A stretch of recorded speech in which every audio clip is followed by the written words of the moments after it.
Está $50, ¿cómo está para eso? No, no, desde luego quedó ahí. Sí, pues el tema pues ese de... Ahora, no sé si el tema de la entrevista va de eso o tú... Ella va a entrar en algunas preguntas precisas. Después contigo, una pregunta que pueda hacer extra es, ¿tú te conociste a Hisham Corta? ¿O lo sufriste? Ese es un número, ese sería un número. Ese sí que es otro número. Claro, por lo menos, bien, aunque se metía con todos, pero él comenzó más bien con el grupo Yecuana, ¿no? Comenzó, que me invitaba a mí y dice, mira, yo, comenzando porque no sé la lengua y eso me da pena, después para dedicarse un poco a fondo, no, yo no tengo nada, no pinto ahí. Entonces, a ver, usted me dirá. Ajá, un poco, padre, quisiéramos conocer a grandes rasgos cuáles son los grandes retos que tiene Gumilla en estos momentos en relación a sus proyectos de investigación y participación socio-religiosa, para ver si nos puede comentar algo con relación a eso. Mejor, ¿hay aire acondicionado o no? Yo no sé. Sí, padre, lo que pasa es que él prende y apaga. No digo yo si tal vez por, no sé si acaso, o cerrar, usted dirá. No Usted se preocupe. Yo no tengo ningún problema. No, yo no tengo problema. No sé, yo no tengo problema, pero okay. Digo, eso decida usted. Sí. ¿No se le cierra?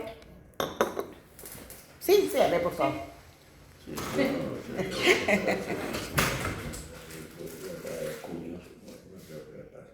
Simplemente más de la distracción que de otra cosa. A ver, un poco digamos, como el panorama en el que se sitúa el Gumilla en las líneas de investigación. Claro, el Gumilla nace, como saben ustedes, como no nos gustaba el nombre, pero era con el nombre de CIA, Centro de Investigación y Acción Social. Claro, y después, aunque haya una formulación, ¿verdad? Estudio, enfoque económico, político, social y cultural y religioso de la sociedad, ¿verdad?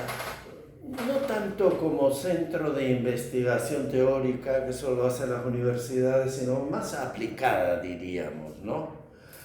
Y después con productos, bien, si algo de investigación se puede hacer, pues bien, ¿no?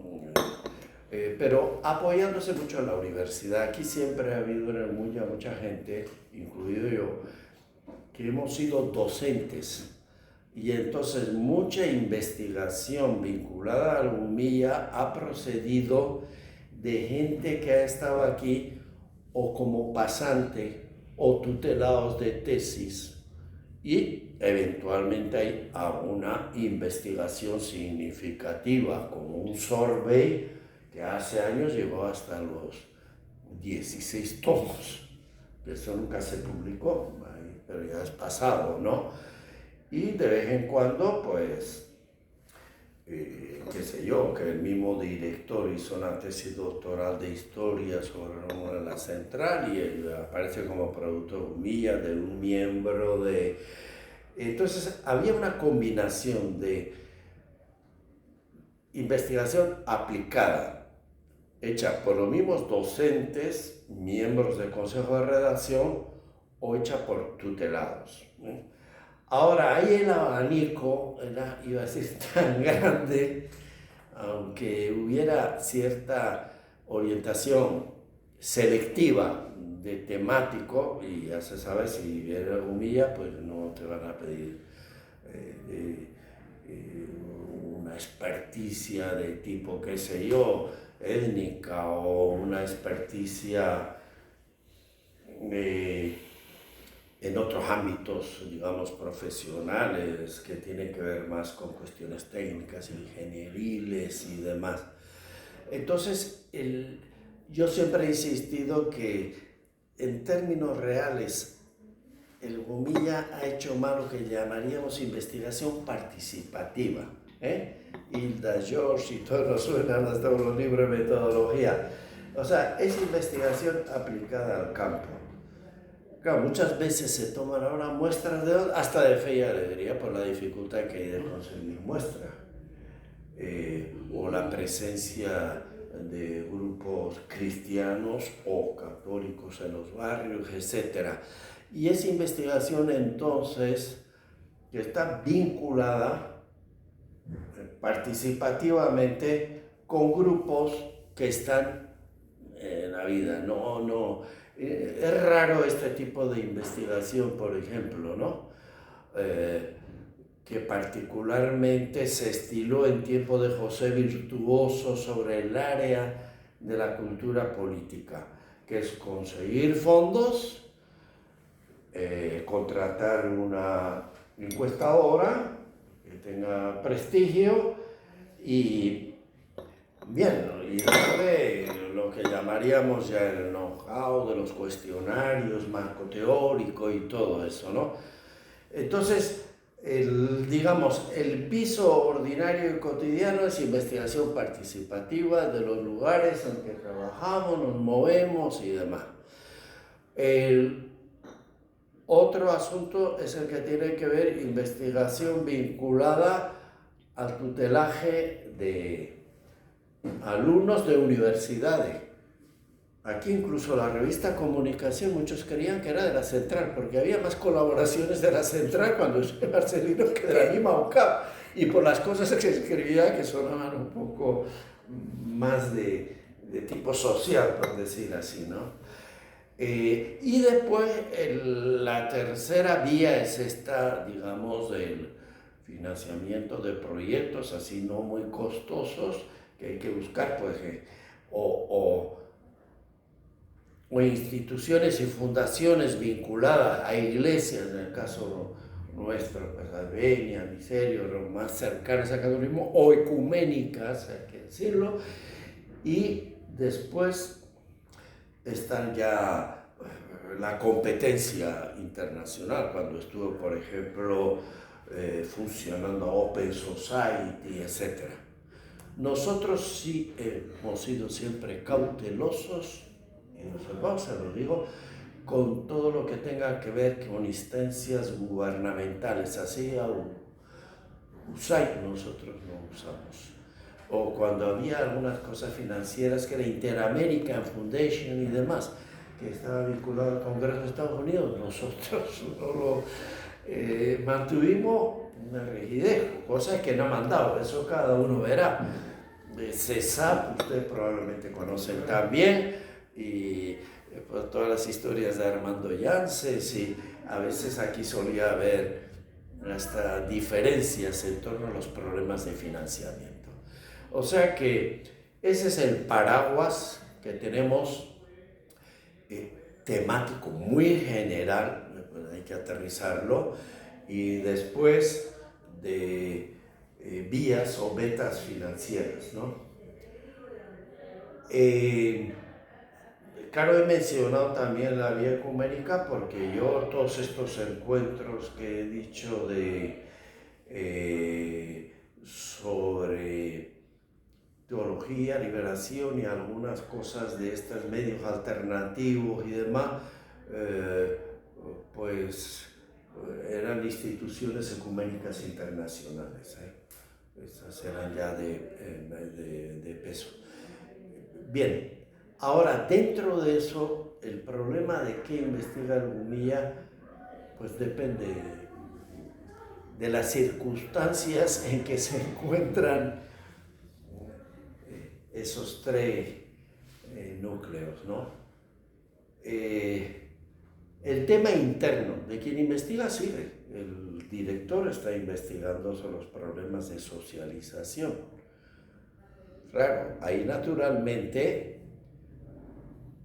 la dimensión religiosa la tendrá en cuenta, más allá de que Yancy también es teólogo, ¿no? Está formado también y le interesa pues parte de los temas importantes de socialización. escuela, iglesias, bien, y después lugares de trabajo, etc. En el caso de los estudiantes, eso prácticamente ha ido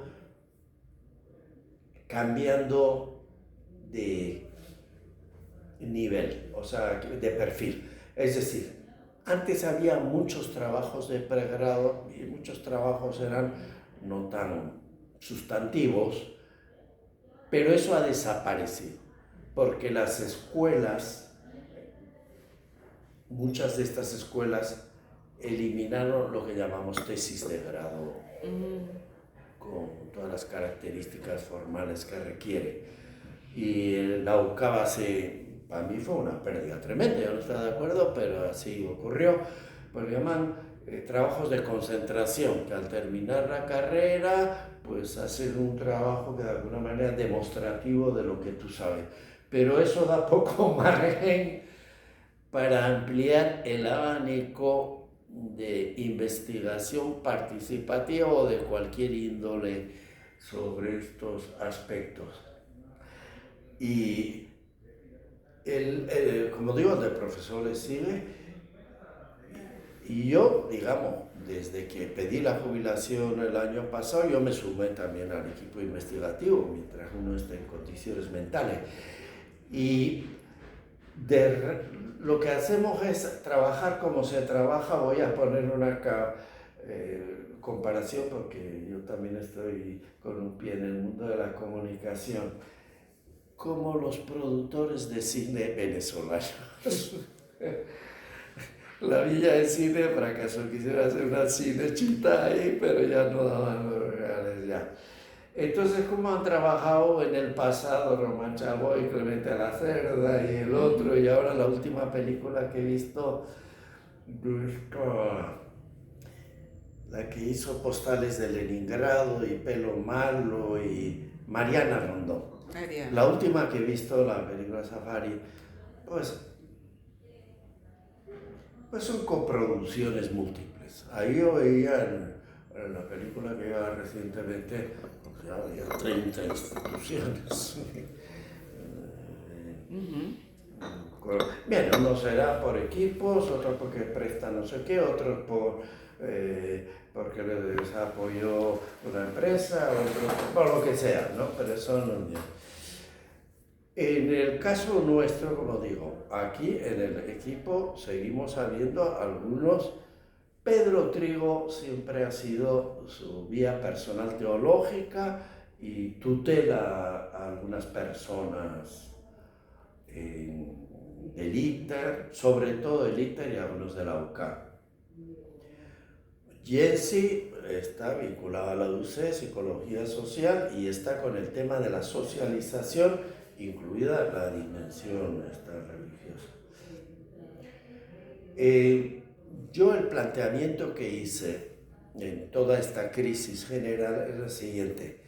El Gumilla lo que tiene es una masa crítica de personas que combinan ciencias sociales, teología, pero también comunicación, filosofía, tenemos todo. Historia. Y hacer historia, y ahí, como el productor venezolano, reúne al camarógrafo, al director artístico, y montas el team con un financiamiento para producirla. Pues en este momento el Gumilla está en esa mecánica, ¿no? Bien, ahora no me meto con el tema gobierno, porque ese es otro capítulo y habría que ver toda la evolución de eso y las formas indirectas, pero ahora no me meto con eso.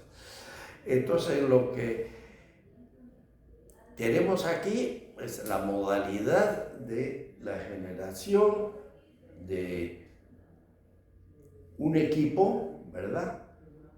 Nosotros no podemos competir, una vez intentamos con las universidades, fuera imposible, o sea, salía cualquier team internacional, olvídate, y cuántos doctores tienen ustedes, y cuántos, no daba la cosa, ¿no?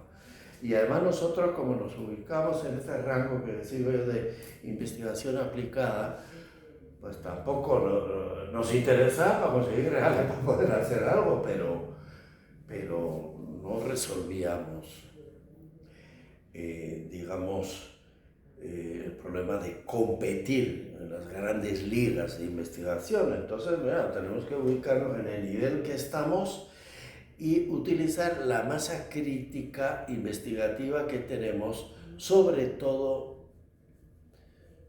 fundamentalmente en esa cosa. Claro, después viene el famoso problema también de las metodologías, ¿no? Claro, si es una investigación a nivel nacional, o es una investigación regional, o es una investigación localizada en Caracas, o con métodos cualitativos, zonas ya más acotadas, focalizadas en áreas, tal. Yo ahora acabo de leer, por ejemplo, un libro muy hermoso, me gustó mucho, de verdad, esta Inocencia Orellana, un libro de metodología que lo publicó la Simón Rodríguez, en el libro de metodología, y tiene 2, 3 técnicas de historia del caso, historia de vida, y después una autobiografía. Sí, que está muy... Yo la conocía a medias a ella, o sea, la conocía, tenía algunas relaciones procesales y tal, pero me resultó muy interesante para conocer más de ella, ¿no? Entonces lo que digo, el ir por métodos cuantitativos o ir por eso, pues ya son vías muy distintas y ahí uno tiene que incorporar gente también muy diversa y ahí ya viene el problema de qué hipótesis manejar y tal. Ahora, yo a Jensi la idea que le vendí, suena feo, es que aquí tenemos una masa crítica. Aquí hubo un sesgo, con todo el respeto, muy político. Todo era... pero José Virtuoso, el anterior, no antepenúltimo, no anterior, Humilla, seguía la misma metodología. Si uno agarra el estudio de la cultura política del venezolano, al frente de esa investigación, bien, él era jefe, vamos a decir, porque era director del Centro Humilla, pero Salamanca, te reconocerás tú de ciencias políticas y de eso, fue el hombre clave en la coordinación sobre el tema de democracia, consiguió el financiamiento y tal. Y de los del equipo no se sumaban todos de acuerdo al tema que fuera. Pedro Trigo, por ejemplo, aparecía después como analista, pero no estaba en el equipo de investigación, por poner el caso. Cuando había algún componente comunicacional, hasta se recurría al mismo Pascual Nicodemos, el equipo de la central, o sea, otra investigación, claro, esta ya era latinoamericana, claro, eso era por más reales, más recursos. En ese caso, si no me equivoco, fue la Open Society, que ya desapareció, por lo menos los financiamientos que tenía hacia América Latina. Bien, con lo que supone eso también de quedar marcado o no marcado políticamente, ¿no? Hicieron un super estudio con muchos recursos, pero ahí también la persona clave, Ángel Álvarez, es que coordinó, especializado además en estadísticas políticas, y ese fue el que coordinó, ni siquiera el que estaba de jefe de estudios políticos de la UCAE, que era un tal Benigno, ni siquiera fue ese, sino fue Ángel Álvarez. Y yo creo que pues, se consiguió ahí una posición como docente. No tengo ahora seguridad, pero es en Estados Unidos, no sé si es Georgetown o en algún otro sitio de estos. Pues ahora viene lo que yo digo, ¿qué es lo que le vendo yo, digamos, de novedoso en este panorama de procedimientos? Centrémonos en los que sabemos hacer mejor o sabemos más, que es los componentes socio-religiosos. porque con el tema político, el tema religión ha quedado tan relegado. Y yo cuando digo socio-religioso, yo a veces pongo cultural, ¿no? Porque a veces desligar el tema religioso de lo cultural no es así como insisto yo mucho en eso. Cambiar de religión es cambiar de modo de vida, no es simplemente que ahora está la cantante esa norteamericana, se puso un rosacillo en forma de cruz y ahora agarro, no, es algo más que eso, ¿no?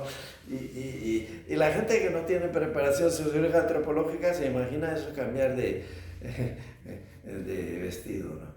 Yo diría ignorancia en ese sentido, ¿no? Entonces, vamos a ver, por ahí podemos entrarle. Ahora, ahí pues ya viene cuáles son los ejes de investigación. Yo aquí planteé el que a mí me dolía. Yo, por ejemplo, fui alumno de un ex jesuita que hizo su tesis doctoral sobre eso que se llama exclaustración y salida de los sacerdotes en la Iglesia Católica por miles en los años 60. Y sobre ese tema hizo una tesis doctoral en Forda. Wow. Yo fui alumno de ese texto, pero no para dedicarme a ese tema. Yo estaba estudiando teología, pero estaba metido también en el equipo de ese. Entonces, un Javier Elso que nos han ayudado, esto se aplicaba en el estudio de valores de Europa, ¿verdad? Y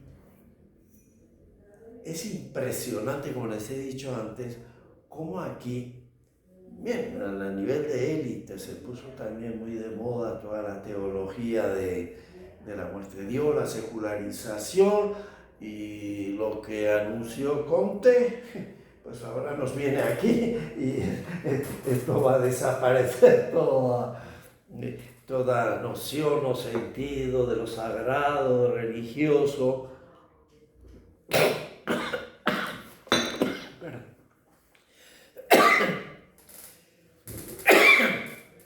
Perdón, no sé si me dijo.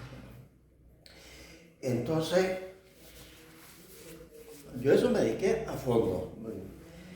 Incluso, esto le digo, ahí ese tema también aquí en Venezuela, Enrique González Bordohoiti lo levantó. Ajá,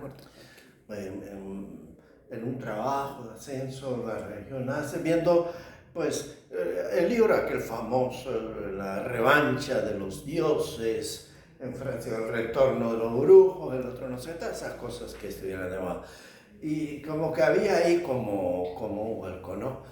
Pero el problema era, más allá de levantar datos y citas del libro, darle consistencia a eso cuando ya uno se iba enterando que en Estados Unidos indicaban que el fenómeno no era idéntico al europeo y ahí venían las divergencias. Ya le decían, usted en Europa, vamos a suponer, el catolicismo italiano tuvo que enfrentarse al Vaticano y al papado de frente. Y ya no estamos hablando de cuestiones dogmáticas, sino políticas, cuando además agarra por ahí lo político y la independencia de Italia, nada menos. Y el caso de España, la guerra civil española, ¿no? Bueno, cuento anécdotas de sacerdotes vascos que fueron fusilados y fueron enterrados fuera del cementerio santo. Porque eran separatistas. Ellos eran católicos, el cura y tal, pero resulta que los copellanes de un bando parece que los canonizaban o los convertían en mártires, y a los otros, dígase, con los abortistas, las prostitutas y tal, fuera del sagrado. Y claro, como ahí la gente vive muchos años, mucha gente de estos, la población recordaba esas historias, entonces hay un enfrentamiento con la iglesia que se llama el nacionalcatolicismo tremendo, o sea, lo que hay en Europa, tanto en Italia. El mundo anglosajón es distinto y lo mismo diría el escandinavo, y no los conozco tan bien. Pero Lo que ocurre en Estados Unidos es que los mismos padres de la patria igual vienen de una formación protestante, eso es para ellos la tierra prometida, entonces es otra reformulación que es otro camino. Y en América Latina, pues ya conocemos la variedad que se ha querido muchas veces ocultar, pero en Venezuela, que todos son la mayoría católicos, el 80%. ¿Tiene usted algún dato confiable y tal? Y después, lo que yo digo en una entrevista que mañana va a aparecer, y después resulta además que las expresiones que tienen que ver, llámese afrovenezolanas, llámese bien, María Lionza, todo eso que analizó también, de que vuelan. Michelle Asensio. Michelle Asensio. Yo además le conocí a su hermana que era ingeniera y nos ayudó aquí en el centro, en la parte informática. Entonces, esa realidad, no me meto con el indígena, por eso se me escapa a mí, ¿no? O sea, eso ha estado tan soterrado y tan... Le voy a poner el ejemplo más llamativo. Yo vivía a Los Flores de Catia, ¿verdad? Pero estaba en la calle Los Molinos, ¿verdad? Porque eso fue una hacienda. Y bueno, vivía ahí en una escalerita y era, por cierto, el lugar donde solían reunir los indígenas y eso cuando venían a recuperación o rehabilitación y eso a veces se quedaban ahí en Jesús Obrero y bien, yo vivía ahí en el piso primero y vecino de una casa muy sencilla, que bien, ya después fueron mejorando ya con bloques y tal. Pero años estuve ahí viviendo y oía ruidos extraños y tal. Y qué cosa, y se volvían a repetir, pero cada vez más y tal. Hasta que ya como eran familia amiga, pana, como decimos, oye, pero además en Semana Santa y eso, cuando llegaba ahí el Santo Sepulcro, ponían esos del disco, ¿verdad? El plato de ese con la marcha fúnebre Lama y todo eso. Ah, con el Popule Meo. El Popule Meo. Entonces, yo un día dije, oye, mira Marisa y tal y cual, ¿y qué? ¿Hay algún enfermo? ¿Ocurre algo? Tal y cual. Y se me destaparon. Y era que celebraban los ritos, bien, con una sacerdotisa de Valle de la Pascua que blandía cuchillos, echaba con el saumerio, eso, y las imágenes, pues ya se sabe, ¿no? La corte triple, pues eran, pues ya se sabe, José Gregorio, Vargas y Racetti, por ejemplo, pero me llamó la atención ver también el Padre Pío. Y en toda esa ceremonia que fue larga, y las consultas tipo confesión de asesoría, todo. Y claro, lo que pasa es que ya a las 4 de la mañana ya llegó un momento en que yo ya pedí permiso y dije yo, terrible esto. O sea, yo estaba aquí viviendo años y han tenido que mantener eso, tratando de ocultar eso en la punta de la nariz y en la ciudad. Entonces, bien, lo que quiero decir, pues eso ya se entiende. Entonces, lo demás se sobreentiende. Entonces, el tema de los herejes y el tema de eso ha sido muy perseguido, es una historia vergonzosa, pero ahí está. Bien, ahorita el salto que ha habido esto de los números, yo creo que no pudiera decir la expansión. Para mí, sobre todo, es visibilización de algo que estaba oculto. Yo ese tema lo estudié, por ejemplo, en teología, la diferencia en vez de estudiar en teología, estudiar historia de la iglesia en Lima.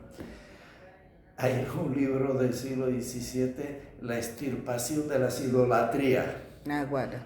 Persiga usted a un grupo cultural que no tiene libros escritos formales, otra cosa era, ¿Y cómo lo perciben? Pues a través de todas las imágenes. Por cierto, hay un trabajo muy bonito, la descolonización del imaginario, eso de Grusinski. A mí me interesó muchísimo. O sea, eso era los indígenas, persecución, pues, como se sabe por todos los sistemas que había. Y a veces también yo mismo, para ambientarme, hay algunas novelas muy buenas, por ejemplo, Los herejes de un tal, es un vallisoletano, ¿no? De un español. ¿Cómo era la dinámica? Creo que es Reverte. No, Reverte no, ese no es Reverte, pero Reverte no, bien, pero bien, anda cerca, ahí es de eso, bien, ya, pero es buenísimo porque es toda la difusión de la reforma y también los judíos, ¿no? Porque estaba todo lo que era la industria de las lanas, ¿verdad? Que exportaban, traía pues a Inglaterra y a todos esos sitios. Y entonces, cómo el protestantismo se difundía a través de esas vías comerciales, así como el caso de la compañía Guipuzcoana y los libros de ilustración aquí. Pero a mí me ha ayudado, más que leer historia, porque a veces te da datos genéricos, pero eso me ayudó a entender los procesos de invisibilización y ocultamiento, ¿no? Que están dentro de la lógica de represión y claro, es que además lo curioso y lo simpático de esto es que San Ignacio de Loyola 2 veces fue preso por iluminista. ¡Wow! Sí, 2 veces preso por los dominicos, porque resulta bien que el padre de ejercicio espiritual acercaba a la gente a los evangelios. Entonces imagínate, tenía que ser en latín para que no se dieran. El aporte de Lutero es fundamental desde el punto de vista de la Biblia en lengua vernácula, ¿no? Pero además, hasta uno que fue general, además del fundador, el general de los jesuitas, Borja, he estado leyendo estos días, introdujeron todos sus escritos en la Inquisición, los escritos fundamentales y espirituales. Y el problema era, es que esto es es que enseñaban a la gente a meditar el desarrollo de la subjetividad en el Renacimiento, a meditar internamente. Y la lectura desarrolla mucho la subjetividad, porque ya piensas, imaginas, tal y cual. Y este Borja y esto metían mucho de dinámicas espirituales íntimas internas.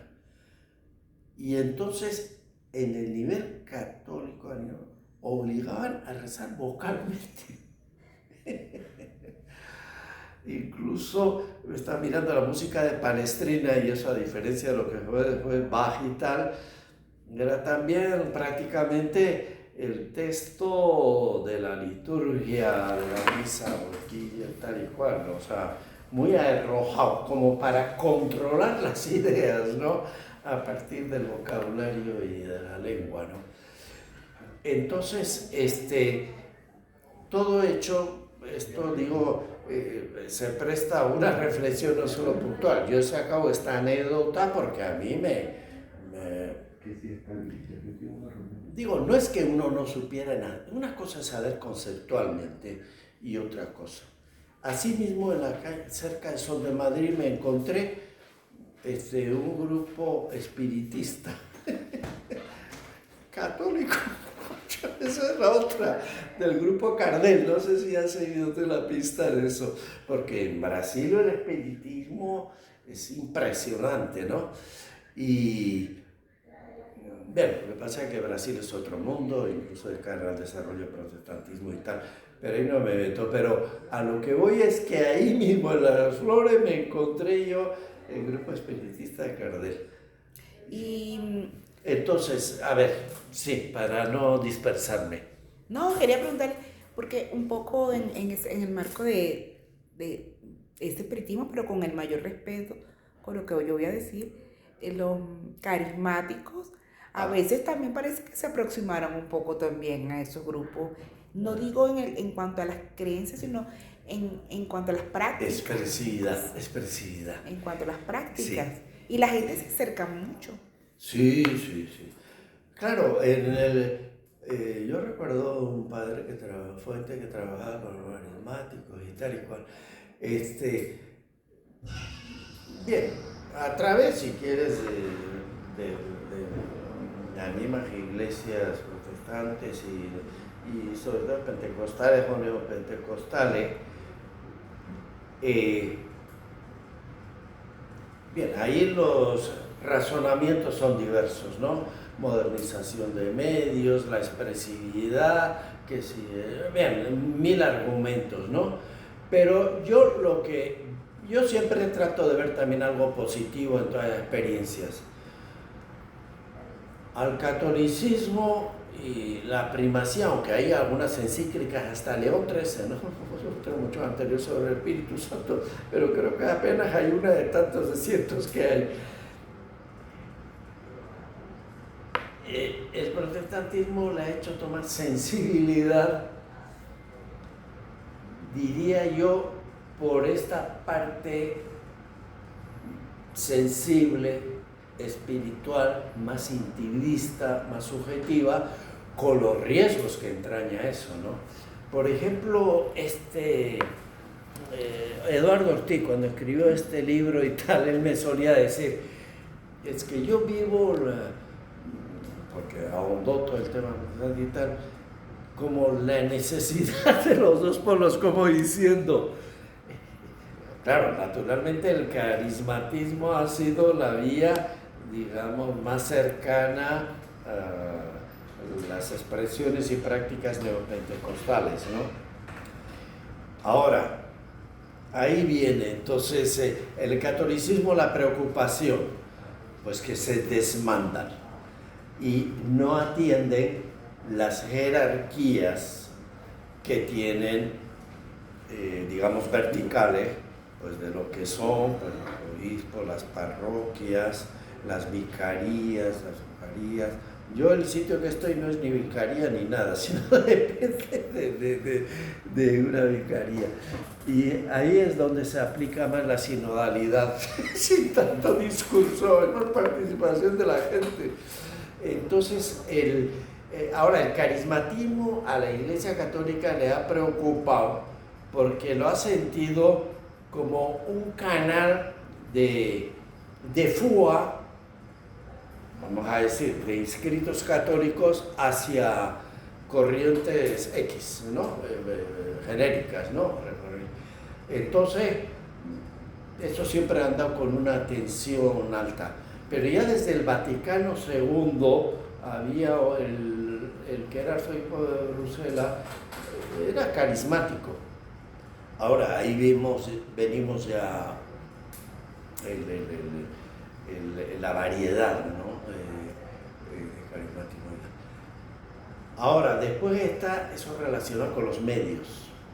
Entonces aquí también yo creo que en el catolicismo hay mucho para bien o mal, de mimetismo de las iglesias reformistas que siempre han estado.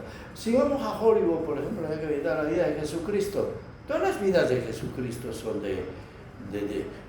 yo no sé que fueran santos o no santos, pero todos son Cecil de Milo, todos esos son de factura, vamos a decir, inspiración y asesoría protestante, hasta que después más tarde, ahí los jesuitas influyeron más bien en los códigos de ética.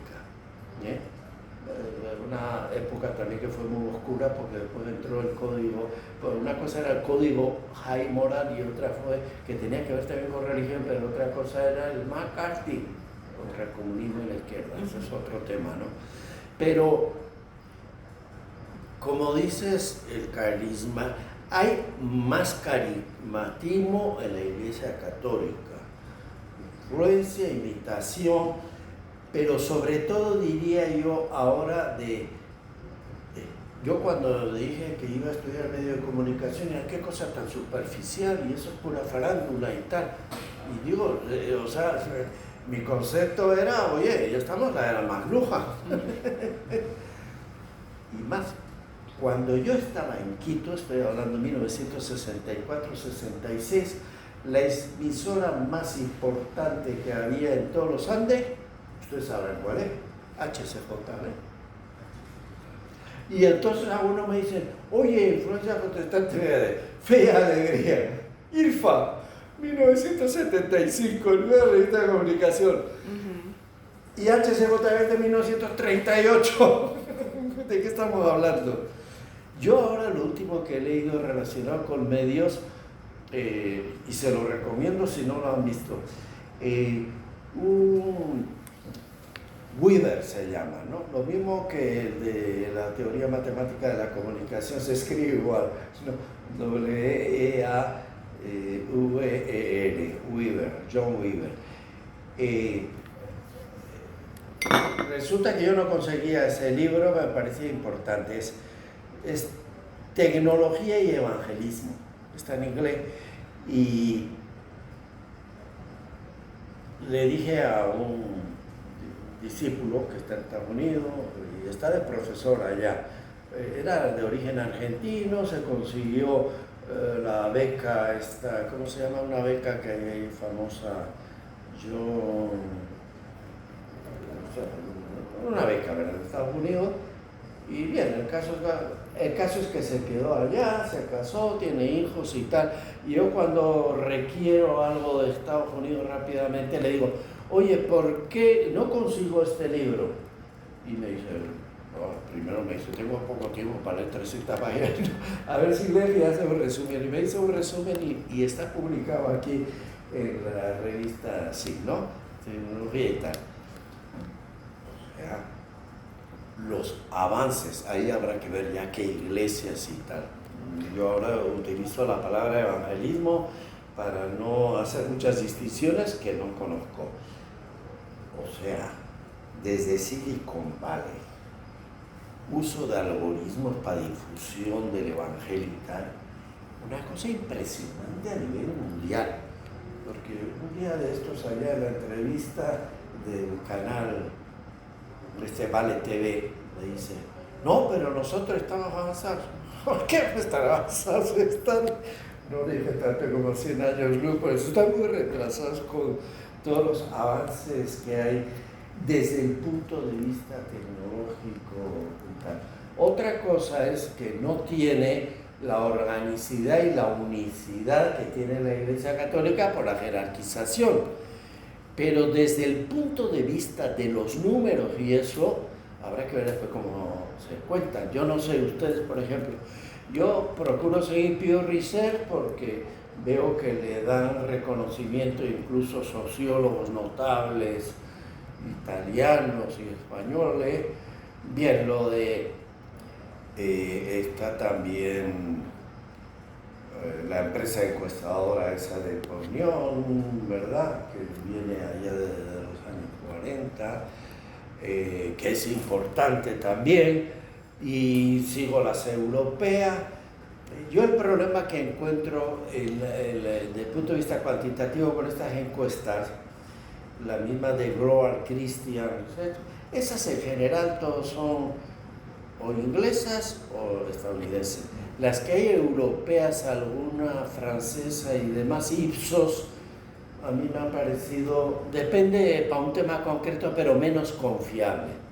Después está el caso del Latinbarómetro, que ustedes también conocerán. Pero ¿cuál es para mí el escollo? Que uno quiere saber, por ejemplo, cuando aplican en Venezuela, primero lo hacen por call center o lo hacen trabajo de campo. Claro. Eso cambia mucho, ¿no? Otra cosa son los números. Y las encuestas en Venezuela, para mí, en general, no son tan confiables. Nosotros hemos publicado en la revista Comunicación un estudio de un matemático comparando los resultados de las encuestas de una cosa tan facilita como el 28 de julio. No es que tenía que escoger una catajarra de religiones ni de partido, Maduro es el mundo. Y entre las encuestas que andan muestras de 1200, 1500, hay diferencias de hasta 10 puntos. Sí, eso es un poco lo que llaman la manipulación de las encuestas también. Entonces, entre interlaces, bien, si hay que hablar de interlaces aparte, porque es un tema más delicado, ya que juicios de eso ya ustedes verán que... Entonces, uno está en este mundo, digamos, complicado, pero vamos a decir, pero tecnológicamente, lo que quiero dejar por asentado es que en este momento las iglesias reformadas, cuando el Papa fue a Mongolia, lo primero que se encontró era un grupo ahí en el libro ese de cerca sobre el loco, la verdad de Dios, pues se encontró iglesias protestantes ahí en Ulan Bator, ¿no? En la capital de Mongolia.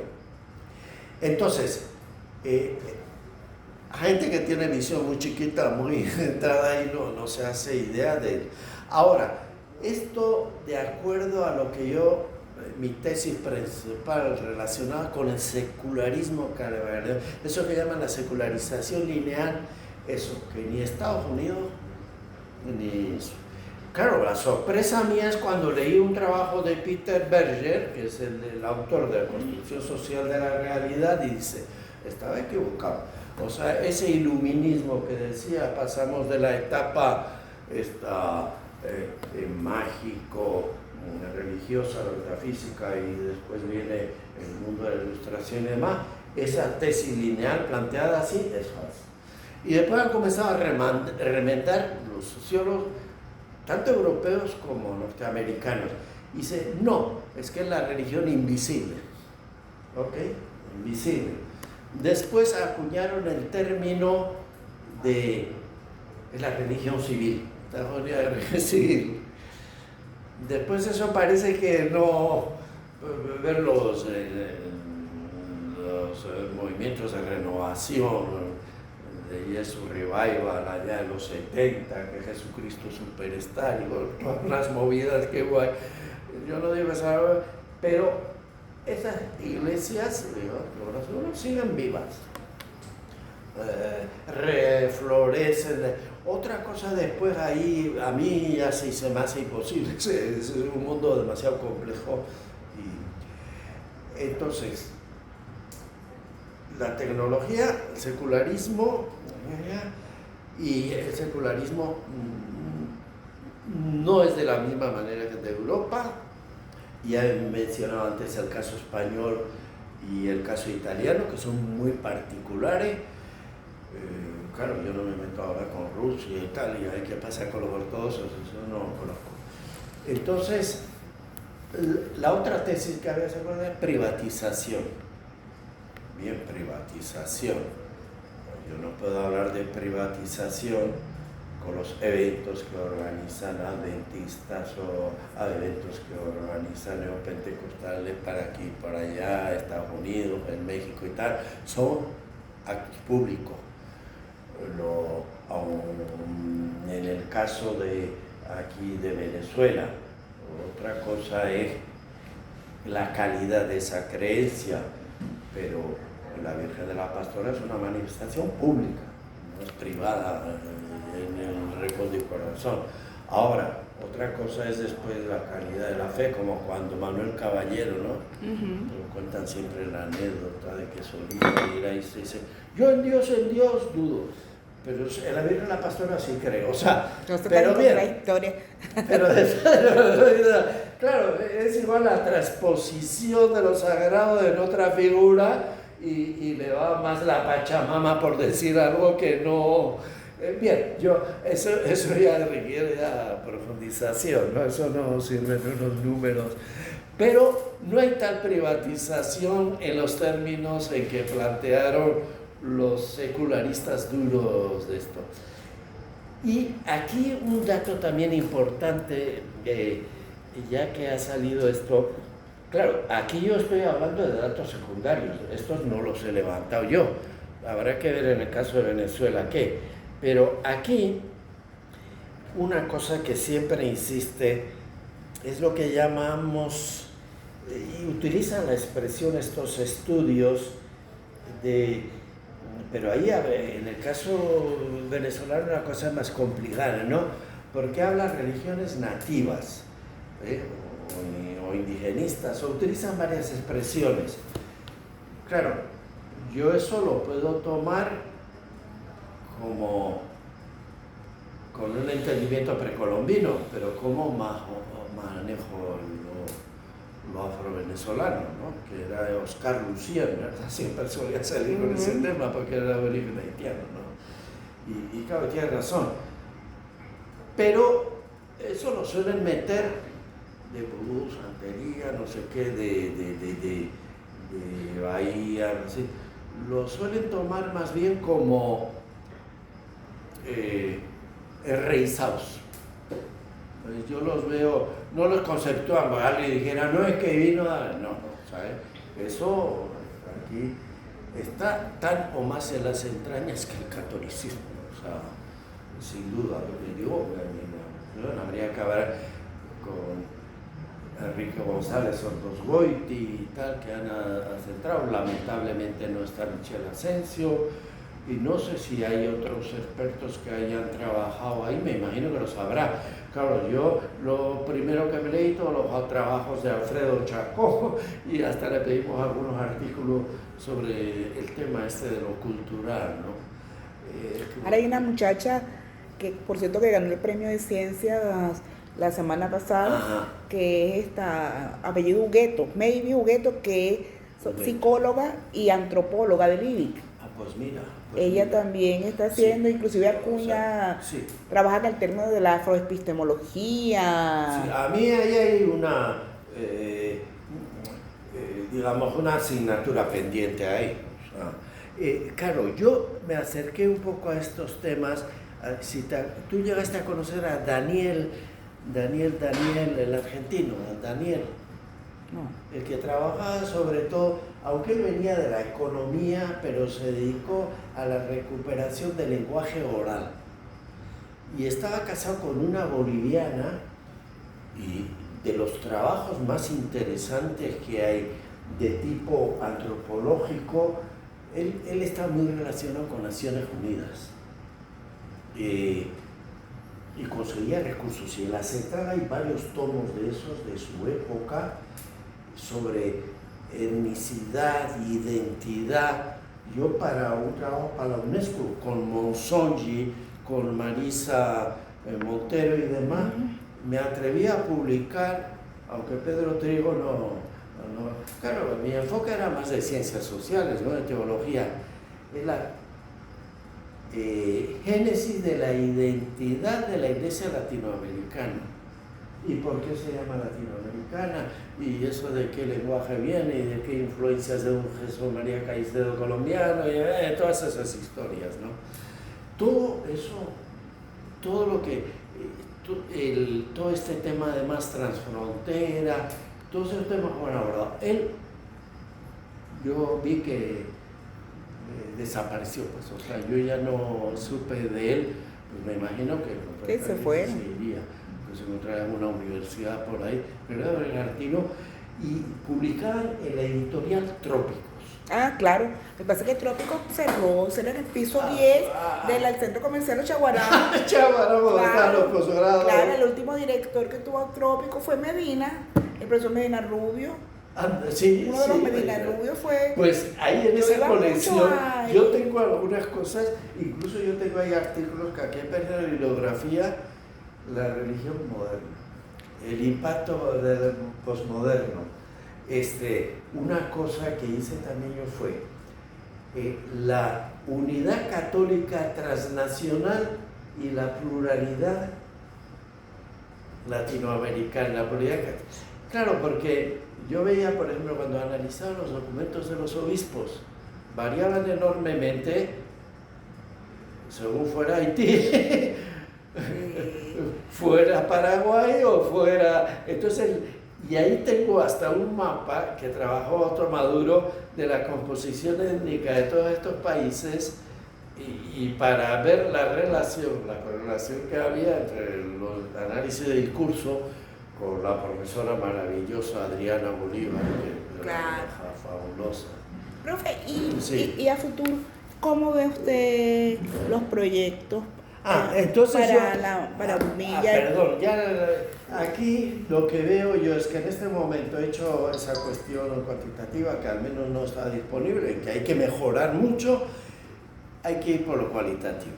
Okay. El problema es ahora qué lugares escoges y para levantar qué.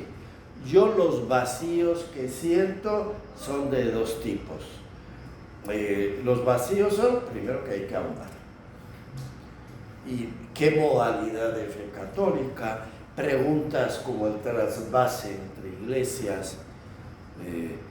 A mí me parece que en este momento todavía, creo que a nosotros no sé si hay capacidad de manejar ya otros espacios más vinculados a lo indígena, lo afro, no sé. Pero en este momento el proyecto a las inmediatas tiene que ver eso. Y si acaso algo la relación valores, religión y reconciliación, que es otro paquete, que ese sí me parece que en una primera etapa habría que trabajarlo, creo yo, cuantitativamente.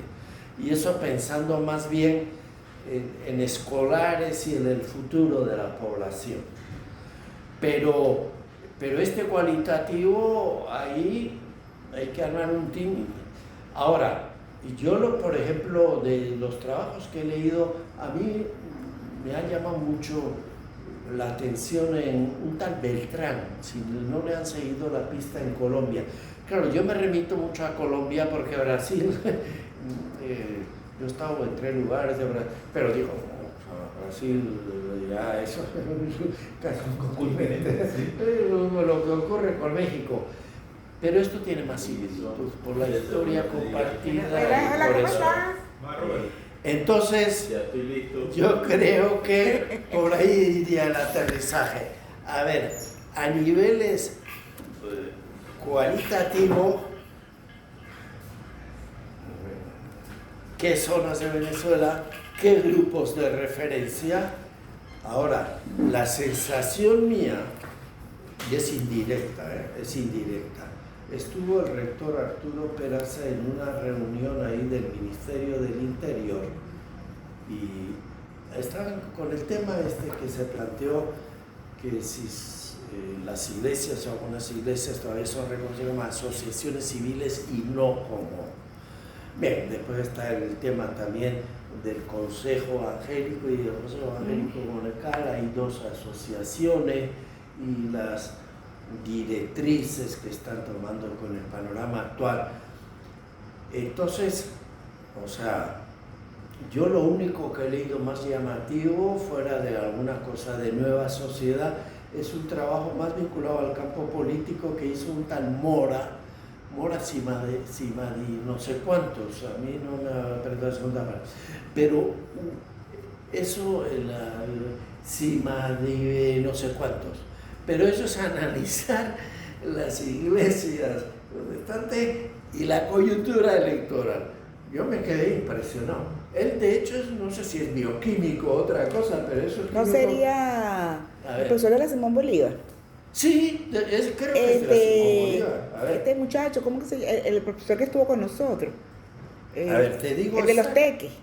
A ver, te digo, Mora Cianguerotti. Fernando Mora. F.A. Fernando Mora. Ah, pues ese. Mira, pues Cianguerotti. A mí realmente... No, él tiene un libro muy interesante. No, a mí los datos que manejaba, eso me impresionó y además Es una buena investigación. No sé ya si él tiene formación como pastor o teológica o sí, tal, no sé. Las 2 cosas. Pero la cosa es que realmente yo es lo mejor que he leído, digamos, de lo que he consultado. Pero el caso claro, a mí me arroja muchas luces Colombia, porque además tenemos toda la frontera nuestra, claro. San Cristóbal y todo eso. Y muchos movimientos de esto yo creo que en Colombia se han anticipado, o han tenido, yo creería más libertad de acción. Aquí yo creo que con todo esto de las ONG, los proyectos, la cosa está mucho más, digamos, medrosa, ¿no? Pero ahora, ese terreno, Claro, es que ahí hay muchas preguntas, ¿no? Porque yo digo, lo que he dicho, simplemente la presencia... ese es otro tema. Yo, por ejemplo, cuando caí más en cuenta de que había mucho evangelismo, no fue aquí en Caracas, fue cuando fui con un grupo de estudiantes a la Pure, la iglesia pureña y todas las movidas que había ahí, y nosotros íbamos a atender para alfabetización el grupo, ahí por todas las esquinas había evangélicos, ¿no? Era una época, nos tocó de inundación, de gobierno. Entonces, eso todo, digo, yo no, pero la crítica que iba a hacer lo siguiente, que cuando el rector estuvo en el Ministerio del Interior, pues lo que ocurre con estas cosas, pues hay mucho desperdigamiento.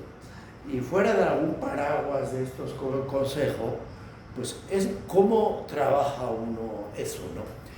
Y en casos en los que a veces alguna identidad católica puede ser fundamentalista, pero por ejemplo de estudios de concentraciones neopentecostales, por ejemplo en Tijuana, en que apenas hay identidad, o sea, están en ese evento, está el carisma del pastor o del eso, pero cuestionarios preguntando ya sobre su definición religiosa y tal, pues no, pues eso ocurre aquí también, yo creo, ¿no? Cuando hay jornadas o y claro, ahí ya vienen las percepciones tan distintas de la gente, ¿no? A mí me habla Gustavo Hernández, ¿no? Que fue director del INICO y tal, tiene una iglesia ahí por el cementerio, ¿no? Está admirado del trabajo que está haciendo, el colegio que tienen y todo eso. Pero el modelo de trabajo me pareció más parecido al colegio católico convencional, con su irrigación de actividades pastorales alrededor y demás, el modelo. Otra cosa es estas mega iglesias, pues yo no sé, yo de Bertucci habla aquí Fernando, como dicen ustedes, y bien, ¿Por qué es importante hacer sociografía religiosa ahorita, en este tiempo en Venezuela? Sí. Mira, para mí hay un argumento que es el que empleo yo al final mi artículo sobre identidad. Yo me atengo, si no han leído, no le han seguido a Cipriani, es un italiano que ahora está trabajando en América Latina. A ver, no digo que les convenza, a mí me convenció el planteamiento que es la cita que tengo ahí al final. Dice, bien, Casanova es un español que toda la vida ha trabajado en Estados Unidos y anda saltando el Atlántico. Los valores parecen ser los eslabones compartidos dentro de ese continuo, ¿no? Sobre el sentido de lo sagrado, las opciones, el sentido de vida, Viktor Frankl y demás. De hecho, para Cipriani, este es el prólogo del libro de Cipriani sobre postsecularismo, ¿no?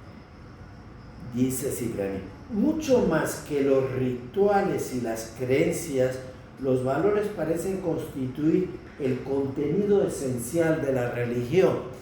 Bien, un teólogo discutirá eso. A menudo usa Cipriani los términos de religión difusa y religión de valores casi intercambiablemente, y también se refiere a una religión de valores difusos y a una religión difundida por medio de valores. A mí hay un libro precioso que es de hace varios años, ¿no? Que es El hilo de la memoria, de una francesa. Para mí es una maravilla y es la síntesis mejor de sociología religiosa actualizada. Bien, entonces una religión difundida por medio de valores. Afirma, el núcleo esencial de la religión difusa se encuentra precisamente en ese conjunto de valores sobre los cuales se basa la posibilidad de compartir perspectivas y prácticas que permite reunir a católicos y no católicos, creyentes y no creyentes, en el mismo terreno de la acción social. Claro, en el Gumilla esto tiene pleno sentido, porque nosotros trabajamos con una visión ecuménica. Y cuando vamos a un barrio, yo me encuentro la pluralidad de eso. Y si tú lo que quieres lograr, ¿por qué es importante? A nosotros, bien, yo no voy a justificar ahora con Mateo 25 y demás lo que voy a decir, pero a nosotros el producto de esto es que haya convivencia entre venezolanos y más en las condiciones. Que usemos como usa la palabra reconciliación el Humilla, que a muchos de la oposición no les gusta. Bien, ese es otro cantar, el lenguaje, que pedagogía, en fin. Pero esto abocado, ¿cuáles son los puntos, los conectores posibles? Ahora, esta situación es muy distinta. Yo, por ejemplo, en Loyola, lo que he dicho, el centro del fundador de la contrarreforma en Europa, eso es tan... no sé si positivo o negativo, pero nosotros en la Semana de la Unión de las Iglesias, estamos hablando de última, allá en enero, ¿no? Resulta que en esa basílica, cada día se adjudica a una iglesia que se encarga del ceremonial. Es la Semana de Unidad de los Cristianos. Sí. Y cada uno, y llega ya todo tipo de gente, ¿no? Y cada uno da la instrucción de cuál es la relación, en este caso de la iglesia católica con esa iglesia, y qué sé yo, casa de Carmen, y pueden comulgar o pueden y de cada uno dan una instrucción pedagógica. Pero esa no es una cosa muy... esa experiencia me ha tocado vivir a mí y en el núcleo de la contrarreforma, ¿no? Pero no es nuestra situación. A mí, yo como siempre he estado metido en un barrio, para mí el problema es cómo lograr ahí, bien, puede ser que el psicólogo de la central y conocido, apreciado, también de ciencias sociales, egresado, ¿cómo se llama? El padre salesiano, aquel que trabajó. Alejandro Moreno. Alejandro Moreno. Olmedo. Exacto. La convivencialidad, la matriarcalidad, lo que es, pero es la convivencialidad. Y claro, si nos ponemos en una posición más laica de un docente de la ESO, pues vamos a tomar una cita de Habermas y dice: la religión es la mejor pedagogía para acercarse a valores éticos y tal, aun en el caso que creas que hay un republicanismo puro, que hay que resolver bien. Y como veo yo en el sociólogo francés que murió el año pasado, hace año y medio, claro, él habla libertad, igualdad, y quita fraternidad y pone dignidad.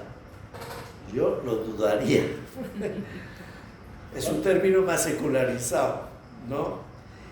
Pero si le quitas también la mordiente de la experiencia religiosa, es que somos todos ciudadanos, vaya con esa cantinela ahora a defender la patria. Ahora, lo que entiendo, padre, es que, digamos, una investigación, la intencionalidad de hacer investigación socio-religiosa es porque de alguna manera Gumilla quiere contribuir a la convivencia, a la reconciliación. Exacto. Como ciudadanos, como exacto.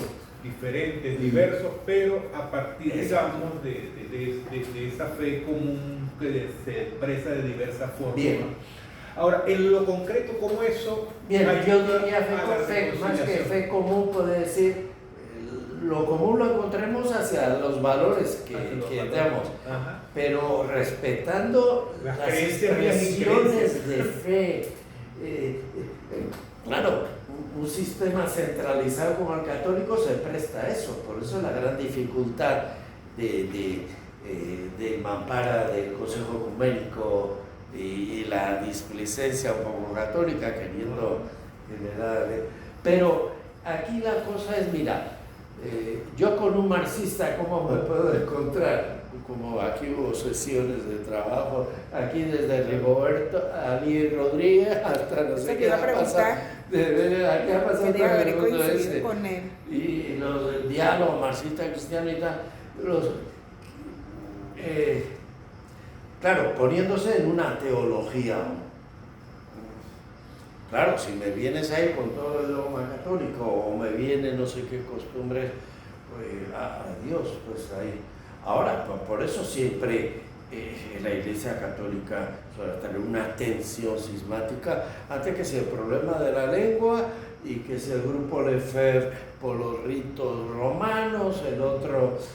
Esas tensiones yo creo que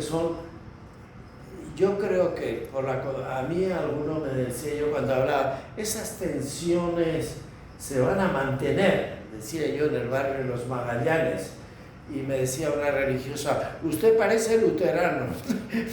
Yo no sé si parezco, pero mira, esto de la condición humana es más complejo de lo que uno se imagina, ¿no? Entonces, a eso voy. Entonces, el Humilla apuesta dentro de... Bien, otra cosa es yo, por ejemplo, hablando con un africano y tal, ¿qué libro me recomendarías por comunicación para el desarrollo social? A mí me gusta mucho, con un perfil menos religioso, Martha Nussbaum, Creando Valores. Y ahí lo mismo te enlaza el Ciro de Persia que de esta última investigación que entiendo ya viene de hace tiempo. Pero entonces aquí sí se encuentran puntos comunes en muchas áreas. De esta última investigación que hicieron, ¿qué hallazgos afloraron ahí, emergieron que ustedes de alguna manera les sorprendió? Por lo menos uno, que dijeron, oye, esto no lo habíamos visto. No lo habíamos visto. Sí, yo agarro los libros, por ejemplo, de selección de bibliografía, de teología, de los años 68, cuando estaba Rey, puro secularismo. Entonces, yo no tengo, o sea, no es que estoy inventando y que estoy imaginándome. Entonces, entré a esta investigación, sociólogo secularista, positivista venezolano, así, y tratando de demostrar como hipótesis, bien, falsabilidad, se da aquí la secularidad también y tal y cual, así de frente. Pues nada, pues le he dado contra el muro, como diría, contra la hijo que diría San Pablo. O sea, la premisa era, vamos a demostrar que la secularización está viva. La secularización está activa desde que se planteó en la Ilustración y desde el desencanto de Max Weber. Por supuesto no hablemos de Max porque eso es para echarlo al baile, el opio del pueblo. Y eso sigue vigente porque lo han demostrado los europeos. Bueno, los primeros europeos, pero después los que han seguido, pero estoy hablando de gente de la Universidad de Deusto, eso, los datos de España, los datos de Italia y por supuesto todo lo demás que tenemos que hacer, miren los datos de eso y vean las proyecciones aquí. Y entonces, yo primero no, pero hay que tener en cuenta, salta uno, la excepción norteamericana, y a eso le llamó la atención. Porque la tesis incluso de Adorno, cuando abrió la Segunda Guerra Mundial y fue a California, es que aquí ya todos tendremos la gente secular, porque son los que tienen nivel más alto de vida y tal. Y se encuentra que en el periódico Los Ángeles habla de astrología, y en el otro no sé qué, y de Adorno. Entonces ya no le servía para explicar el marxismo, y entonces comienza a ver si con Freud y la necesidad, no sé, buscando por otro camino, porque por ahí estará. Entonces, estos que eran hábitos del corazón, que yo menciono, de Bella, que me gustaba mucho el problema de la constitución, de la cultura de un país y de la identidad de un país, está muy atado y muy vinculado. Claro, todo lo religioso no es un cambio de camisa. Entonces, eso fue para mí el primer choque. Descubrí que desde Adorno hasta eso no es así. Hay que replantear. Y en América Latina, más. Ahora, habrá que explicar lo que llaman en el caso nuestro, lo de Cuba, y habrá que explicar lo de Uruguay. Yo estaba en Cuba, ¿no? Aquí le escuché también a Fidel Castro cuando estuve en Eurobuilding y le conocí a Velasco. Y con el presidente de Nicaragua, Daniel, estuve 3 horas también reunido. O sea que yo he conocido a todos los revolucionarios, me ha tocado por circunstancias. Y lo de Uruguay es un caso de que da mucho que pensar. Bien, otra cosa, pero ya son otras más puntuales. O sea, el deslave que ha habido de catolicismo, la identidad católica en Chile, el último censo, debido a toda la temática de abusos sexuales y todo eso y tal, ese es otro capítulo, ¿no? Ya de análisis de evolución. Pero primera extrañeza, aquí la circulación lineal, o sea, serán las religiones nativas, serán los evangélicos, será la teología de Dios, será aquí es otra dinámica. Ahora, eso de alguna manera nos dice que las investigaciones europeas no siempre son vinculantes con lo que ocurre en América Latina. No. Entonces a veces... Llámale descolonización, llámale anticapitalismo, llámale como quieras, ya como se utiliza ahí en el lenguaje. Pero eso es clarísimo.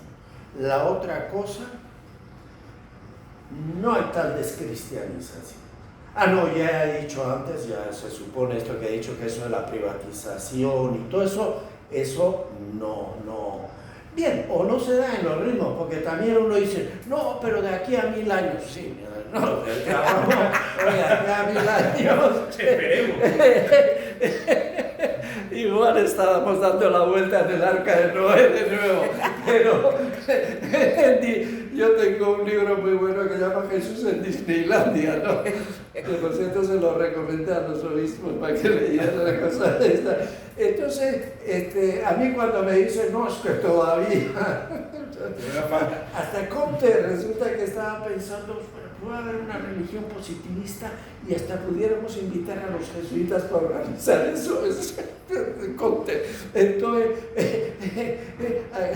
el caso es que, segundo, no hay la tal descristianización. Los islámicos, en Europa ven islámicos hasta, bien, no digo que no haya, pero ven hasta debajo de los adoquines. Pero de que hay descristianización a nivel mundial, eso no es cierto. Y eso hecho, porque dicen, ¿y usted cómo sabe? Oye, mira, los de Pew Research y demás, los de demógrafo, son proyecciones. Y eso básicamente no es una opción de fe que hace uno a los 25 años, sino viene culturalmente. Y entonces, los ritmos de reproducción cultural, a le voy a decir que se vaya por su cuenta para sentirnos más tranquilos. No, que ya no nos queda mucho. Si no me va a votar del centro. Sí, por eso. No, que nos sirvió un té y encima lo va a votar. No, entonces, como diría, no hay la tal cristianización. Y mira, eso yo no lo puedo corroborar con los datos.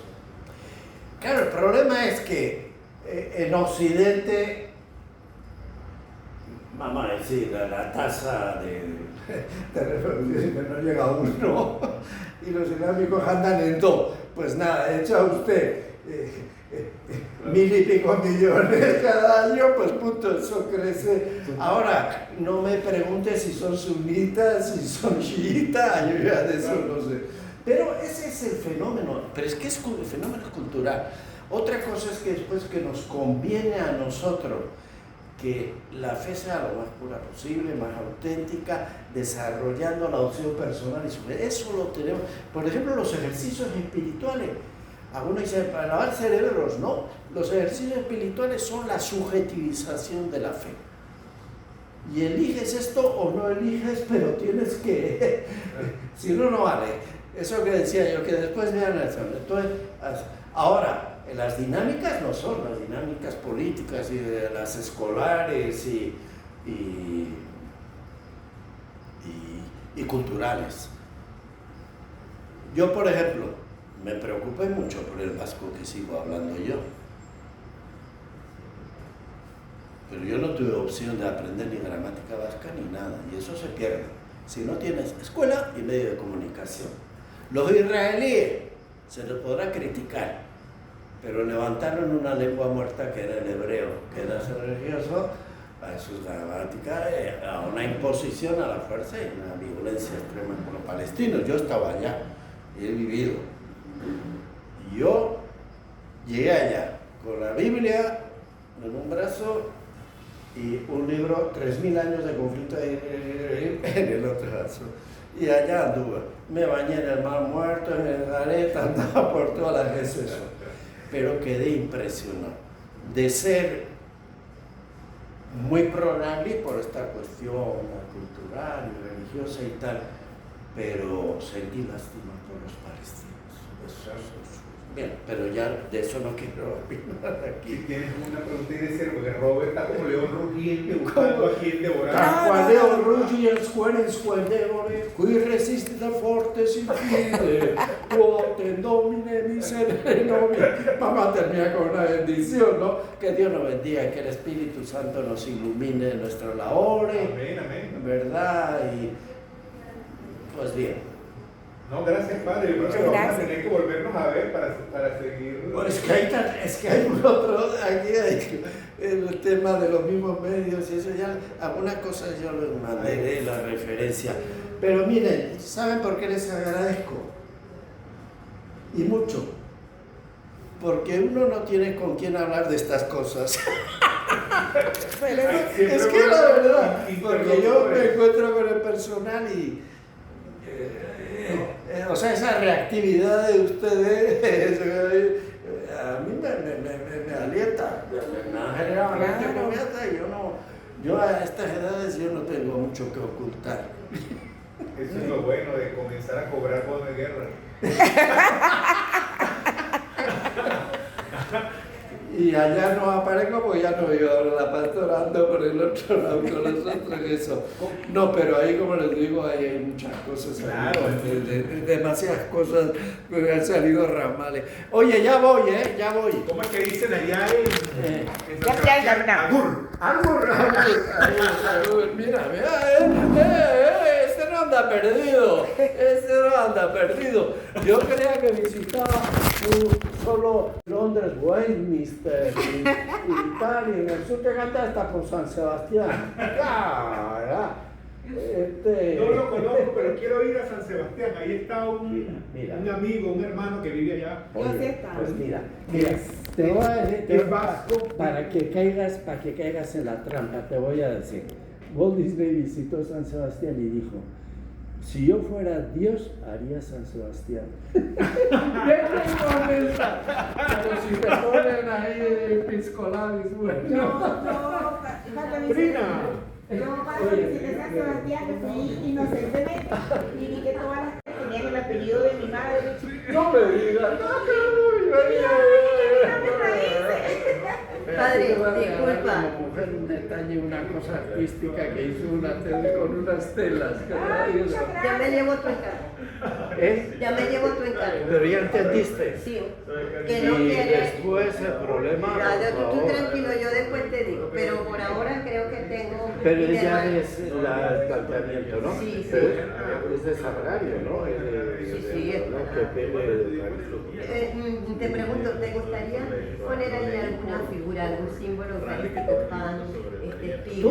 Tú, a ver. Hago la Tú a creatividad. nivel popular, usted Yo estoy listo. Muy agradecida, padre. Chao, pues. Espero que nos volvamos a reunir y entonces sí nos cuente un poco de toda esa gente que vino, que tiene esas historias de vida y que deberían pensarse Es en que una. además tú del área de ciencias sociales y tienes como...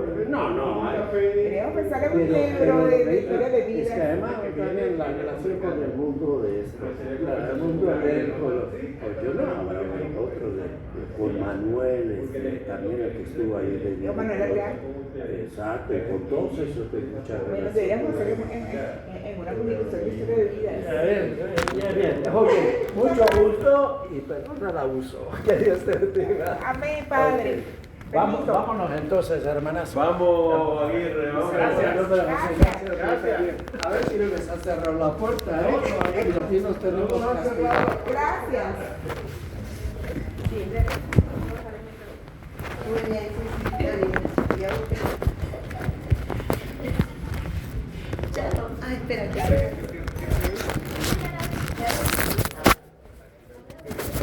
¿Tú vas para dónde, Paco?